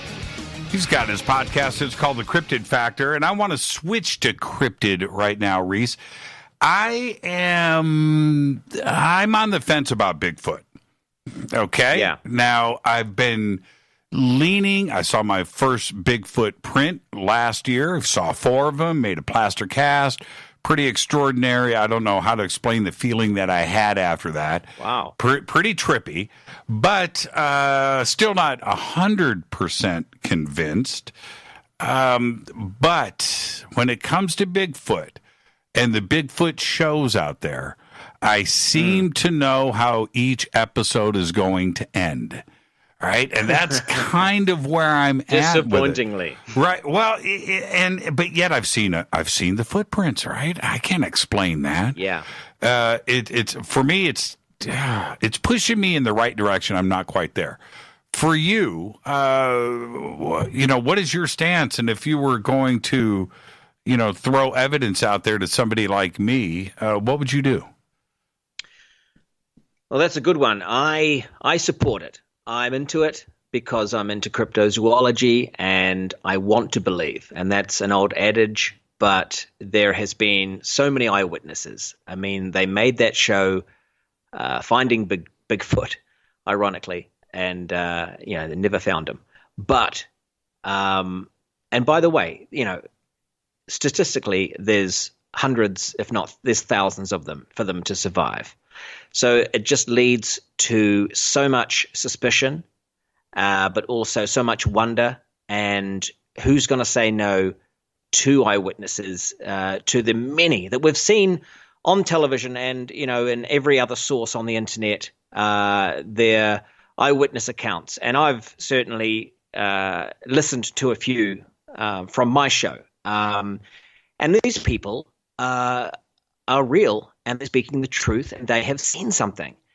And so that is basically all we have. And then I just get angry because I'm like, when are we going to find them? They need to be protected. And in some places they are protected in case there is a hunter or to stop anyone, that may take one down. And then there's the argument about let's take them down so we can prove that there's a physical thing there. And this has just gone on and on for decades. And in my mind, the only way for us now to really solve this is to really get strategic, to use the best of our human skills. And I'm talking special forces, good. I'm talking, sending 1 or 2 or a very small group of people in there that have the skills to not be seen, to not be smelt. And look, I'm ex-military, as you know. You may know. I think I did tell you this. Yeah, we talked. So about I'm, yeah, which is another story again.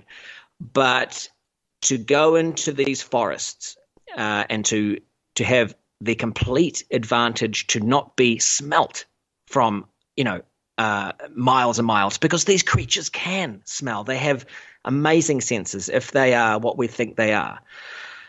Gigantopithecus, some sort of primate, some sort of cross between a bear and a primate, some sort of hybrid animal that has amazing senses beyond anything that we have, obviously. And we can't pin down exactly how good they are, but we know that they're fantastic and that they hunt, that they bury their own kind. And then the question is, are they interdimensional? Because then we don't have a hope in hell of really capturing them. But coming back to my point of how we try and solve this, and the Finding Bigfoot show, great. It's great. It's great to hear these eyewitnesses. It's you see these guys and there's the wood knocking. They go out there, but they're as loud as hell. And coming from a military background, when you do anything out in the forest, you're trying to stalk anything or hunt down anything, you've got to be silent and you've got to be out there. You've got to be covered in natural stink so that there's no human smells that can drift at all. Bear Grylls, this guy. I do. Okay? I've met him. An amazing dude. I've hung out with him a few times. Yep. Send him in. Someone pay the guy. Send him in on his own for a month, and he'll find something if there's something there. And the other thing is, and I would use technology. I would use obviously drones. Now I know that the The forest cover is way too hard to sort of, it's almost impenetrable. But I know that we create now these mechanical walking dog type things with cameras on that are unnatural. So therefore will not be a threat at all. Now, the other thing is, though, we have set up camera traps, we've set up yada, yada, yada, and there's expeditions going all the time. And still, the only thing we seem to be getting are footprints and audio recordings, of which are dubious at best at some of these, And I've ordered the audio CDs of these, Bigfoot recordings, and they're wonderful. And you think, oh man, are these real? And, you've only got the words of the people that create them to say, yes, they are. We put a tape recorder up. We didn't get a picture. We got something weird. Or there's a little bit of a picture there. Right. And it's just so frustrating, isn't it, Jimmy? It is. And see, this is where I'm just like a living paradox. I'm a hypocrite of myself. Yeah. Because the Patterson film, if ufology had something like the Patterson film in our back pocket, it's case closed, right? It would be case closed. So I recognize, I look at that Patterson film, and it's real, right? I don't have another way to approach it. But on the other side, all we've got is footprints. I'll tell you, you're talking about eyewitnesses. Peter O'Toole's son, his name is Lorcan O'Toole. I don't know if you've met Lorcan, but he's amazing, and you should have him on your podcast. He's fantastic. I can hook you up. But anyway, so Lorcan is with us. We're up in Washington, and we come back to the site. We're up at ECETI. And we arrive in the morning. It's like 8 o'clock in the morning, and Lorcan's waiting for us to arrive, Rita and I. Dude, I saw Bigfoot last night. I said, what? This is Peter O'Toole's son. By the way, dead ringer for his dad. It's fantastic. Awesome. The voice, the face, and all that. Anyway, so he's telling us, he said, man, I got it. I'm walking last night at 3 o'clock in the morning. We get this whoa, whoa, whoa. I stop, and we hear it again, whoa, whoa, whoa, and I look, and out from in front of the van, and which is next to us, we had just parked, he said, out from in front of that van steps Bigfoot. He's 10 foot tall, looks down at us. I'm like, what? Yeah, man, and then he just ran away. Now, what do you do with that, right? You can't... Do you call somebody? It's so weird. Yeah. What do you do with that? And you know what? It's well, I'll tell you what you do with the first thing I always would question is, but if it runs away, you run up. Right. Because, you've got to, but I think it's all very well us saying that. And then time and time again, I've spoken to these people and you go, so where was the photo? Were they just in that shock, Rhys? And I remember that shock because it's that shock I told you about with the ghost earlier tonight. You are just frozen because you can't fathom the unbelievable, the unknown, and when it finally strikes you. So when these people that are seeing very briefly a Sasquatch, they're not grabbing their camera. They are just mouth open, going, what? It's almost like when you see a car crash or you come across something that is out of the ordinary for your ordinary day. What you're focusing on, suddenly something hits you out of the blue that is just like weird, and it stops you. And then it's not like these Sasquatches are then like giving you a good 2 to 3 minutes for you to sort of come round and then eventually grab your camera. They go. Like they are, I've been seen, goodbye. I wish they did say goodbye, that would be handy. But they just go, and then we're at a loss. But this story you've just said, I'm back in the game. I'm like, they're real. So how do we get the advantage over them? That is the key. And that's why I'm saying special forces. That's why I'm saying Navy SEAL, whatever you want to call it, SAS, the British one. Get these guys in and sitting in there in these zones for weeks, hardly moving, like, fully trained Marine snipers, that kind of thing. These guys just are trained to not move or to, and that, I think that's the only key. I'm whispering now because I'm worried the Bigfoots are listening. But again, until that is done, man. It's another excellent point in that there could be, maybe, an interdimensional aspect to this. Yes. And if there is, you had just stated, and I want to get back into that, the UAPs and the United States Navy's position now, very publicly. We just had John Greenewald on the show earlier tonight, who broke the story last week, and it's a huge story. But if the interdimensional aspect of our world, like with UFOs, and with Bigfoot, and with ghosts, if one of these dominoes falls, right, then we're there. Do these answers all tie together? I think they do, and I think it is going to have the domino effect. And I wonder whether, that is what's keeping us from knowing it all, is because once one door opens, all the doors are going to be opened. And I've spoken to people that think they can astral travel, and which is a real thing, and they can see things, and they've met creatures in the astral plane, in their super consciousness outside of their bodies. And is that not another dimension, or is that between dimensions? The fact that we can only see this physical world and touch this physical world, and then you see these ancient artifacts of dimensional doors and things like that are brought up all the time, and ancient astronaut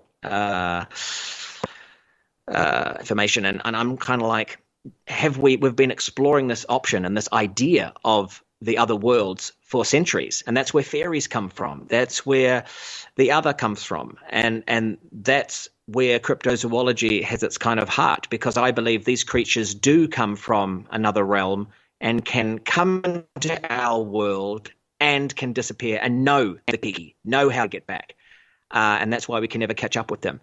And are they linked? They've got to be. There is definite links between the UFOs and the Sasquatches. I'm not saying that they're in all of the craft, because that's certainly not the case, but there's got to be something there. And then there's those crashes. There's the obviously Rendlesham Forest, but then there's the ones in the States and in Russia, whereby big lights in the sky, a crash through a forest, and then a weird being is found, and the weird being somehow gets back, somehow gets away. So why do they need a craft to get here in the first place? Or is that the cheap way of getting through? You can get through using a craft, which has got special technology, if you don't have the mystical powers of getting through with your own body. I don't know. It's mind-boggling, but it also gives us something else to think about, in terms of the fact that they're not just here on our planet and hiding, because it's wearing a little thin, don't you think? And that's where the percentage of you, like the on the fence situation, comes from, because you're thinking, dude, it's 2020 next year, and this stuff started happening in the 30s and 40s, and we still haven't found them. Come on. Well, pandas. Look at pandas. Right? Yeah. Pandas they were a mythical creature, man. Yeah. So was the mountain gorillas. Yes. And here's where my experience came in, because I went and found the mountain gorillas. And you can, if listeners are digging me and they want to check that out, it's on YouTube. I went to Rwanda, look up Rhys Darby, Rwanda. And I was on a show called Intrepid Journeys, where they sent me there because they thought, it was a TV show in New Zealand, and we sort of take celebrities and we put them in a weird place where they're uncomfortable, and we enjoy how they behave. Now, of course, I absolutely loved it, and part of the mission for me was we got to trek through the jungles for 5 hours until we found a pack of mountain gorillas, and it was the most glorious thing I've ever experienced. But they were hard to find. We had a tracker, we had a local guys who also spoke gorilla, and this is all in the doco that's on YouTube. You'll see me speaking gorilla, learning their language, and it was a simple point whereby the gorillas and the humans, the trackers, the guys that follow them everywhere, because of course they're very endangered, and of course poaching and stuff, so they have essentially their own human guards that follow the different gorilla groups and keep their distance, but they are just there as a watchful eye to make sure no one attacks the gorilla group. We had this set up for us, and eventually we found the gorilla group, and then I witnessed the human and the gorilla guard who was in a tree communicating, and the gorilla guard was essentially letting us know that yes, we could come through and observe for an hour. You only get an hour, and it was a series of hoots, a series of sort of like, I don't want to do it all now. It's going back a few years, and I won't do it accurately, but there was some guttural vocalizations that both human and gorilla interacted with that allowed us to then enter. And I was blown away by this, as I'm sure some listeners are here tonight, that we have that communication. And so we went in and we observed them. They were playing with their babies. They were like, they let us, you had to be a certain distance away, and they sort of were on show. And then we had to leave. And, people pay to see this. This is a tourism thing for these countries, which is a massive revenue for them. And then every time, then the gorilla group, which, by the way, there's like 8 major groups. I mean, these numbers are diminishing every year. But that particular group of this family group of gorillas then would up sticks. They'd move on because they're constantly moving. So then I start to think, okay, so if the Sasquatch thing is a reality, right, that's what these family groups are doing. They are moving constantly. They're migrating. They're always on the move. They can hear us for not hundreds of miles, but certainly, who knows, hear us miles and miles away. And they have scouts. They have people on point that can know when we're coming, and they come and they move their group.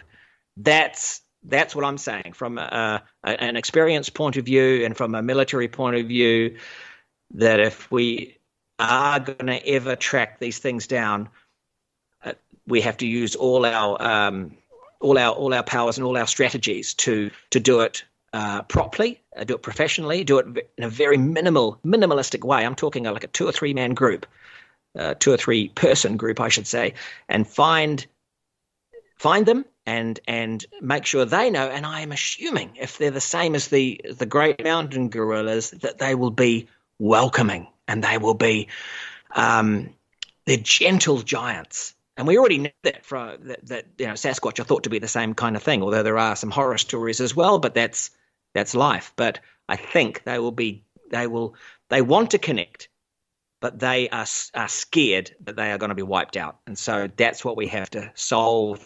Stop.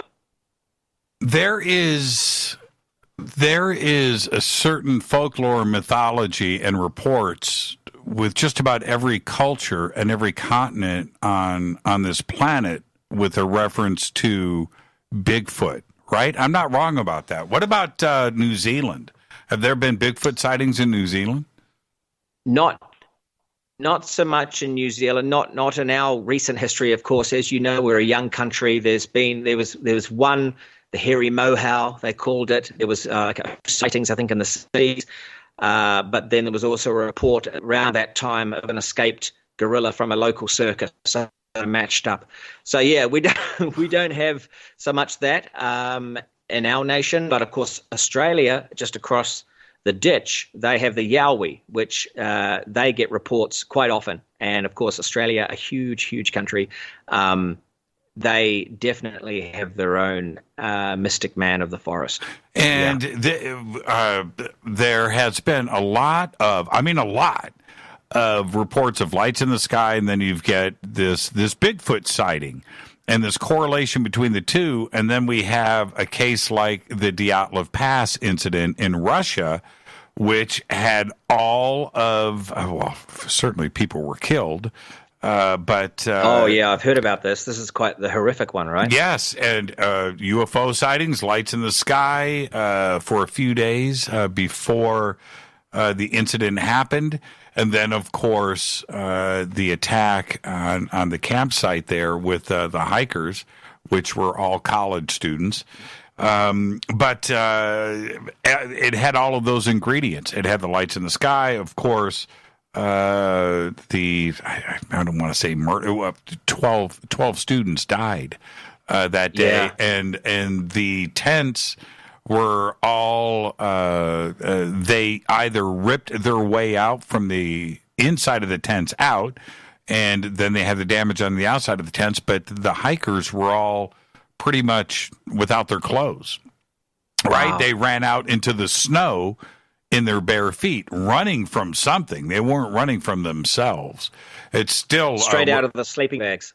Yeah, exactly. And it's still one of the most extraordinary cases. And I'm not so sure if we can dismiss, some type of interdimensional and also a UFO type of connection.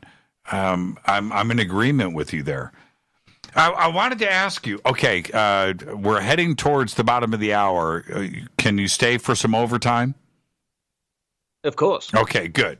Because when we come back, since I want to stay on the crypto side of things, and I wanted to ask you, and I wanted to get into this a little bit more in depth, the Were Monster episode of The X-Files. And the reason for that, not the sensational Hollywood side of this, but this is exactly what you like, right? It's the Were Monster. Yeah.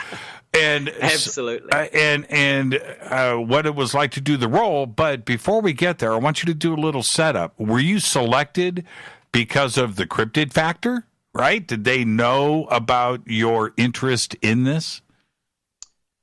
That is the big question.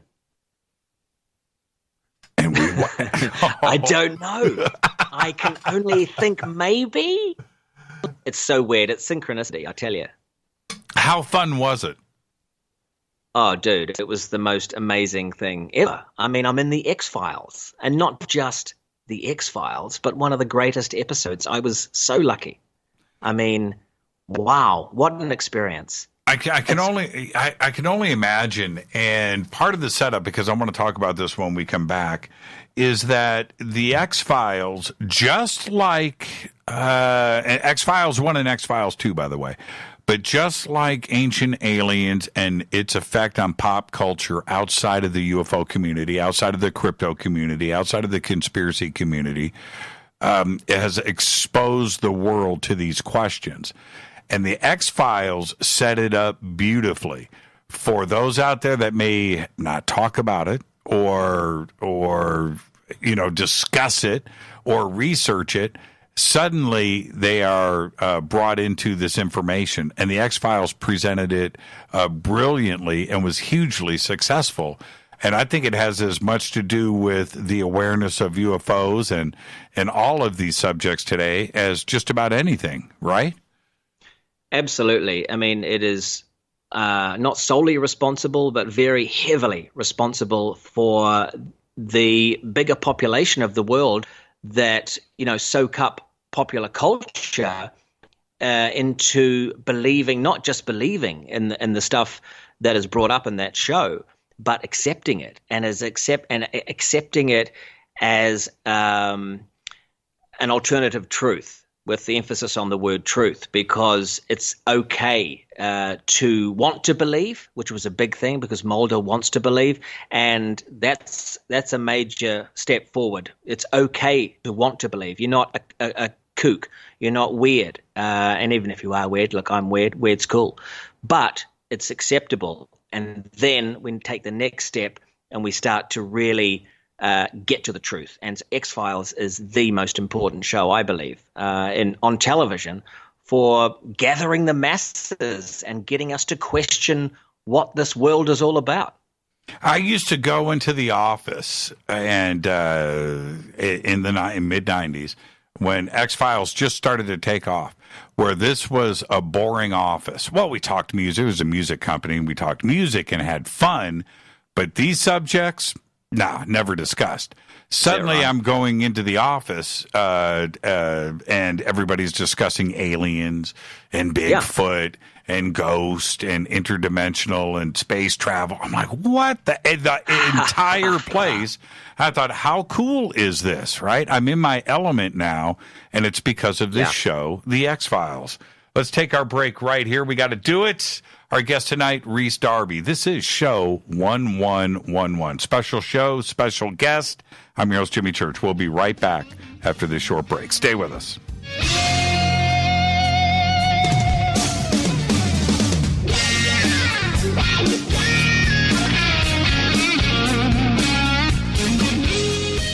Welcome back. Fade to Black. I'm your host, Jimmy Church. Our guest tonight, Rhys Darby. And right before the break, and I was watching Twitter, yes, and everybody wanted to get questions answered on the X-Files episode. And certainly for everybody, that would be the dream gig. But for me, Rhys, I feel that Chris Carter is in the know. I think he's been read in. I think he's got some knowledge, and I think he takes this very serious. The Were-Monster, Scully meets the Were-Monster episode, funny, right? It had to be. There was elements of that, but there so much of the knowledge of crypto and werewolves and the Wolfman and this kind of thing was very accurate, and I think he takes it very serious. What was the atmosphere around there? There's the comedy side of it that came through in the episode, and it was great, but there's another part of it where I think they take this very, very serious. What was that like? Well, I couldn't believe I got this part. I do a lot of, big auditions, and most of them I'm inappropriate for, whether it be True Detective or that cracks me up just mentioning it. Things like that. I'm thinking, no, I'm not going to get this. I'm Murray from Fly Out of the Conchords. But then this one came along, and of course, my obsession with the subject matter really sort of clicked my brain into, okay, try hard here, Rhys. This is the one. If you get this, right, you're in the game. You're in the game, brother. You deserve it. And so I went along, and I did the audition. It was only a little bit that we could audition with. It was a small segment. We weren't very top secret, and Chris was there, and Darren Morgan was there as well. And then I did my bit, and it was a fairly serious bit. The small segment from the writing, which was where he changed into a creature, or had just changed into a human. I can't remember which bit it was. It might not have even been that, because it may have been that, but there was, because there's a massive twist in this episode, obviously, and so that was not going to be revealed in the tiny audition piece that I'm sure a few people got. And so I thought, okay, well, I can't be the only one auditioning here. I did the bit, and then I left, and I felt it went well, and as I'm walking out, someone ran after me, and they said, "Can you shave the mo off?" And I'm like, yeah. Yeah, whatever else, shave whatever you want, right. Yeah, do whatever you want. Are you kidding me? I'm like, no, that's the final straw. I'm sorry, I love the X-Files, but the moustache has to stay. So I said, no. I said, yeah, of course. And then I walked, and I thought to myself, okay, there's no way if they're thinking seriously about me here. And so I got home, and by the time I got home, I'd got it. And I got the phone call, and they said, and by the way, you can keep the moustache. So I had it. I got it. And then after I fainted and got up again, I thought, why? And then we were talking about the seriousness of the subject matter. I went to the job. I learnt my lines, and by the way, there was a lot of them. And I'm an actor that I predominantly do comedy, and I predominantly, within my comedy acting, or at least not so much predominantly, but certainly 50%, I ad-lib, because I add comedy, and the people that hire me get me for that reason, because I make things even funnier than they are on the page. So here I am now in what essentially is a drama, and I'm thinking, all right, no improv here, Darbs. That's what I call myself, Darbs, or the Darbmeister if it's a party. And so here I am, and I've got to do the words beautifully written words by Darren, the Emmy Award-winning director, writer of this particular episode. A genius, an X-Files, people love him. And so just concentrate hard, Rhys, do it. Just be this guy. Don't be funny.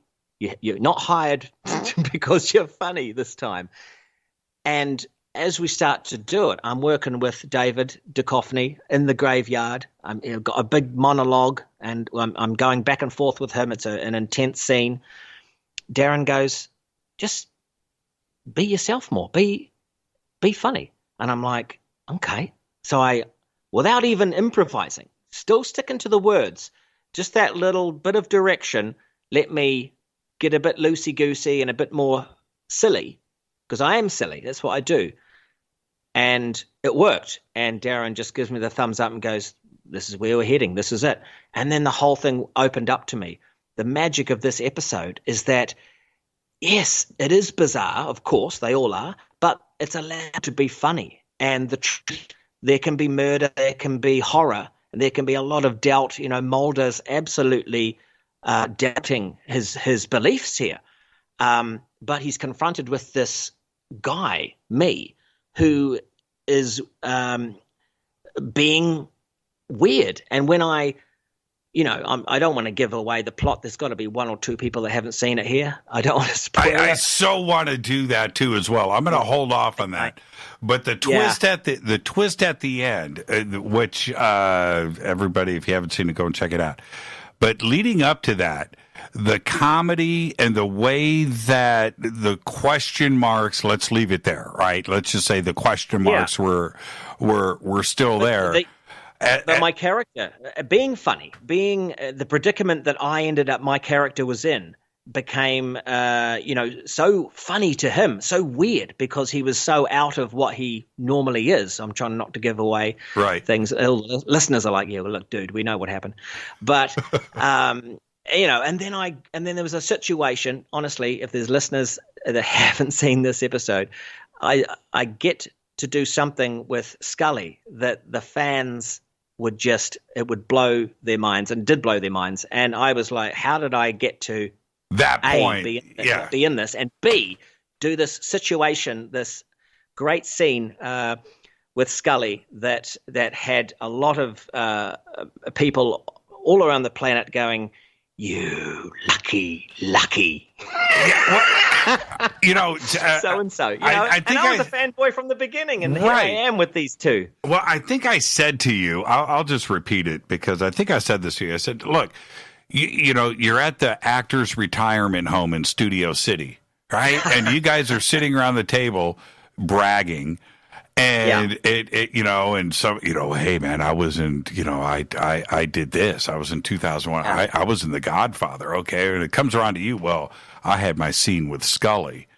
You'll always have that. And you can stop the room with that. That was a pretty extraordinary scene where life is complete, right? It was for the nerd boy. I mean, and this has happened to me in a few times in my life where I'm thinking, and I've briefly mentioned synchronicity and the belief that if you believe in something and if you want something, it's like Jim Carrey writing out that $10 million check to himself and then becoming the biggest movie star in the world a bit later. And that's just one thing that, because I have worked with him and I've spoken to him and there's a kind of a mystical realm of self-belief and of this kind of thing where if things, if you want something hard enough, and you make the right moves and you step outside yourself and make the universe work for you, then things can happen. And this sounds great in theory, and then you meet people that go, oh yeah, whatever, mate, I wanted to be a spaceman, it never happened. Well, it's what the universe speaks to you first that you then want, and then you go all out, and no matter where you're from, and look, I'm from a small town in a tiny country next to Antarctica, and I got to be on the X-Files. So it's about, I don't know where I'm going with this point, but all I want to say is anything can happen, and that's proof enough that nothing here is as it seems, because that is just not right. But it is so right. I did it. And I want to close. I'm going to find the next dimension. I'm telling you, Jimmy. That's my next point. That's where I'm going, because in the first time that I saw What We Do in the Shadows, I had to watch it a couple of times because I didn't know it was Jermaine. I didn't know it was because of the approach in shooting. Well, you shot it in the shadows, number one. Yeah. But the makeup, the convincing acting where everybody was in the, what's the word I want to say? In the vampire zone. With an element of comedy that most people wouldn't touch, and approach it with this, because you've got to have all the vampire folklore, you've got to have the interdimensionality in it, you got to have death, you got to have victims. All of this plays out. It's actually at moments pretty bleeping scary. It gets there's a couple of spots in that, but yet it's a subject matter. That is, again, what you do, right? This part of the world that we're trying to figure out. How was the comedy side of this written into it? Was there improv? How did you guys approach, vampirism and killing of people and winding in the comedy? How did you pull that off? Because it was the coming together of those worlds. So, believe it or not, and this is something that I think a lot of people, and this is a good note for anyone in the paranormal world who all the listeners here tonight, who particularly the ones that don't want comedy in any way, shape, or form to do with ufology, to do with anything in the paranormal. They don't want your laughs. Well, guess what? That is a human state. Comedy releases not only endorphins, but opens up doorways in your mind that lets you see more things. And it's a state of consciousness that I think reveals more, opens up truth more, because that's what comedy is. It's truth. It's opening those eyewitness doors, those windows to see, how harsh something can be by exposing it. And if it's a way of like mocking it or having fun with it, then it reveals it. And you can see from the tone, and if anyone wants to go back or now listen to my podcast, it's all comedy, but it's all truth, and we believe, but we have fun doing so. And there's amount of fun. You can't go into something, 100% serious without a thought of what could go wrong, or what if we run out of petrol? What if there's a language barrier? What if something falls down? And comedy happens, and it's a life state, and so you have to accept it. And once you do, and you can pull those different worlds together, like we did in that movie, and indeed Darren did in that X-Files episode, I think you're opening it up to a bigger audience, and it's more acceptable. And there's a lot of people, I try and bring people into the paranormal world all the time, and they go, no, the people are too serious, it's too boring. There's 3 things they talk about, So that's my force, is to try and stop that, to open it up to more people by bringing in an entertainment value to it, an even bigger entertainment value to it, not mocking the people, not mocking the subject matter, and I guess it's a difficult task, but it's bringing comedy in and tasking it in the right way so that we can enjoy it. And it actually happens on your show, and it happens on Coast to Coast in general. So yeah, you're aware of it. It's just important. It's a way to do it.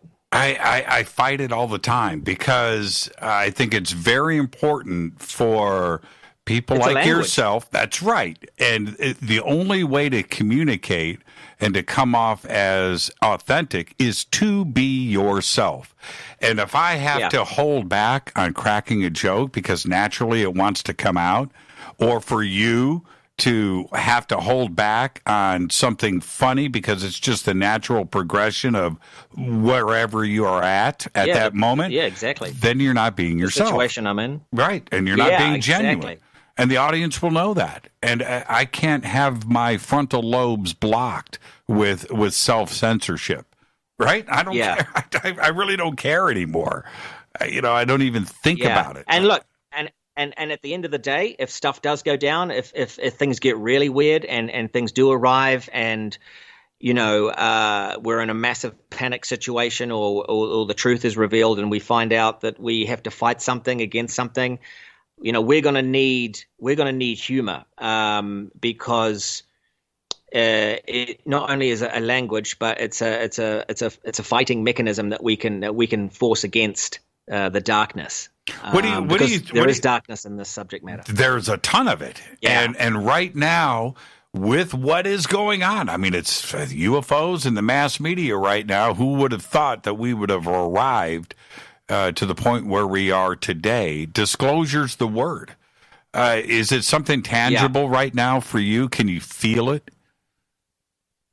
Oh yeah, I can feel it because I'm up there with you. I'm reading it, I'm watching it, I'm feeling it, and I want to be involved, and I want my side of the way I do things to be part of opening doors to let other people in and get them involved as well. And it's a hard task because I have to do it with a certain amount of subtlety, but they know that I'm not loopy. I'm a very grounded individual and a career orientated, but there's more to life than me going and acting in movies and stuff. So that's where it comes from. Is the planet ready? I don't see panic in the streets at this point with all this. I think we are. And I've told this to people recently, and I should end on this because I can hear my wife yelling for Coco and my Nanai's story. But I'm saying, I'm putting it out there, 2020. What a better year. The 2020, perfect vision, the vision. That's the year when we're, it feels like 17, 18, and 19 have been the build-up of this disclosure thing. I would love if 2020 was the one where they went, yep. Okay, we're now going to show you who else has been here or who's been visiting us for millions of years. And I know there's a lot of UFO types who say there's not going to be an open door and there's a dude with feathers that comes out. But I think if it was going to happen, 2020. What do you think is going to happen this Friday? Storm Area 51. Man, we have to briefly mention that. Yeah, we have to. It's 2 days away. It's 2 days away, man. But it's now dissipated into like 2 or 3 different groups. The original guy is now doing a night in Las Vegas with his bands, with these classified bands that he hasn't mentioned. I mean, it's all very secretive. And then the original idea, where people were going to congregate in Rachel, I believe, a town near Area 51. I think people are still going to go there, but I hope they are safe and they take their own accommodation and they don't expect too much and that it's a peaceful gathering. I'm worried, and I know that's why the original guy is sort of ducked out of that idea because it could turn into a fire festival situation. And so now there's another more organized thing happening in Vegas, I think, but given these 2 options, and there might even be a third one, another gathering, I think, somewhere close by as well, near Area 51, that it's kind of split up into these factions. And so I just decided the safer bet is just to not go, but I am certainly excited to get online and just find out, to hear what goes down. And I hope that nothing bad happens. And I really, what I loved and what I wanted was when they did organize and when they did try and turn it all into a like alien stock. I thought that was great. And I thought if that does end up by proxy of the bodies coming in from wherever they're going to come, if something like a stock happens, just in the way that Woodstock happened, where people just came not expecting anything, but at the same time expecting everything. If that naturally happened and it was peaceful and there was just a massive people with the same ideas congregating and I guess then that's what I would ultimately love. But I can't go. No, so let's just check it out online. Yeah, it's almost like a morbid kind of morose thing to do. We're going to watch this play out online, and with live Facebook feeds to see how this is going to pan out. Something's going to go down. That's what I worry. If there's alcohol and drugs involved, someone's going to take a dash or go. And I'm worried. And if there's anyone who's listening tonight who's got any plans like that, scarper them. Don't do it. Don't do it. And that's my biggest thing. I don't want to encourage anything. And drugs, alcohol, the desert, lack of water, and the possibilities stemming off of that. I'm not comfortable with it. I'm just not. Rhys, I want to thank you. I want to thank you for an amazing conversation tonight. I look forward to not only hanging out with you, but getting you back on the show. Where can everybody go and find The Cryptid Factor? They can find that on all the podcast sites like Spotify and the other ones, iTunes. The names escape me. I will be also. Please go back and listen to my back catalog. There's, like I say, there's 10 years of this thing. It became a cryptid itself because the three members are now in 3 different continents in the world. And we try and find each other, but we have these crazy careers that that don't allow us to get together enough. So it's if you can find a recent episode, or if you can find a future one, then well done you. Please photograph it, make sure it's not blurry, and show it to your friends. And in the future, and this is a spoiler, I will be creating a new podcast, Buttons and I. So that is coming out hopefully before Christmas, and that's around the alien UFO world. So that's a little tiny teaser there. I can't wait for it. We were hoping it was going to be done by now. So you're saying you're saying December. Yeah. Thank you so much, Rhys. Enjoy the rest of your evening, and thank your wife and your family for allowing me to steal you away for an evening. What a great conversation tonight. Thank you so much. I think we lost Rhys. Rhys, are you still there? Hello. How are you? Yeah, this is technology on live radio, Rhys. You dropped out. But now you can say goodnight. You're back. Okay, thanks everyone. Jimmy, what a pleasure. And can't wait to get together and ramble some more. I want to get on your new podcast, and please tell Buttons I said yo. All right, thank you so much. I will. All right, brother. Rhys Darby. Thank you, Rhys. Rhys Darby. All of Rhys's links are right there at jimmychurchradio.com. And, of course, Rhys Darby on Twitter. We've got everything up right there on Twitter, so you can go and follow Rhys right now. This will conclude episode number 1111. Tomorrow night is open lines all night long. It's going to be a great show tomorrow night. Obviously, Friday is September 20th with the Storm Area 51 event that will be playing out on Friday. I don't know if we're going to do an emergency live broadcast on Friday night. We'll see how things go Friday morning, and if necessary, we'll break in live on the network and do a live broadcast on Friday night. With that, I am going to get out of here. I will hang out with all of you tomorrow night. Live lines, open lines all night long, because it's Thursday night. It is Fader night. Thank you, Rhys Darby. Fade to Black's executive producer is Rita Camurian. Show is produced by Hilton J. Palm, Renee, Dennis, and Bob. Announcers are Steve Harder, Gene Vitoa, Mark D. Kovar. Webmaster is Drew the Geek. Music, Doug Aldrich. Intro, Spaceboy. SpaceboyMusic.com. Fade to Black is produced by KJCR for the Game Changer Network. Syndication is KGRA, The Planet. This broadcast is only copyrighted 2019 by Fade to Black and the Game Changer Network.